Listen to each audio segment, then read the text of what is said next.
అనుకుంటాం. అవునా? కాబట్టి మనం కష్టపడాలి. ఎవరైతే కలలు కంటారో ఆ ఊహల వెనకాల వెళ్ళిపోతూ ఉంటారో వాళ్ళకి ఏమైందంట, will have their fill of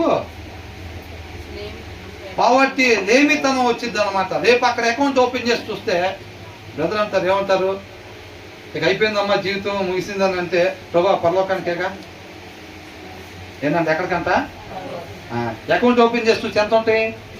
zero zero ఉంటాయి. ఏం ప్రభా బిల్డింగ్ బాగానే కట్టాక, ఎక్కడ కట్టావు? ఊహల్లో కట్టాడు సార్ బిల్డింగ్లు. కల్పనల్లో భ్రమల్లో కట్టాడు. ఆ బిల్డింగ్లు పనిచేస్తాయి అక్కడ? ఆ బిల్డింగ్లు పనిచేయవు అక్కడ. అర్థమవుతుందండి? కాబట్టి ఆ బిల్డింగ్లు అక్కడ పనిచేయవు.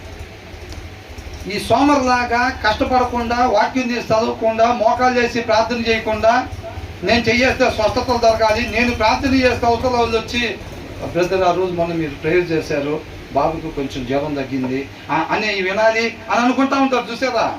ఆ బలం ఆయన దగ్గర నుంచి ఆ సారం రాకుండా, ఆయన దగ్గర నుంచి ఆ సారం తెచ్చుకోవాలంటే ఆయనతో అడ్డు కట్టుబడి ఉండాలా లేదా? ఇవాళ తాడేసి కట్టేసి వచ్చినాయి ఆ పూలు అంటావా? అంటి కట్టేది ఎట్లాగండి అంటే నేను చిన్నప్పుడు చూసేదండి. ఇప్పుడు గులాబీ చెట్టుకి అంటు కడతాం, దారం వేసి కట్టేసి వెయ్యి పూలు రాలేదండి ఇంకా అనుకుంటావా? ఏం చేస్తాం? అది కొద్దిగా టైము పట్టిద్దా లేదా? ఆ సారం ఇటు నుంచి అటు రావాలా లేదా?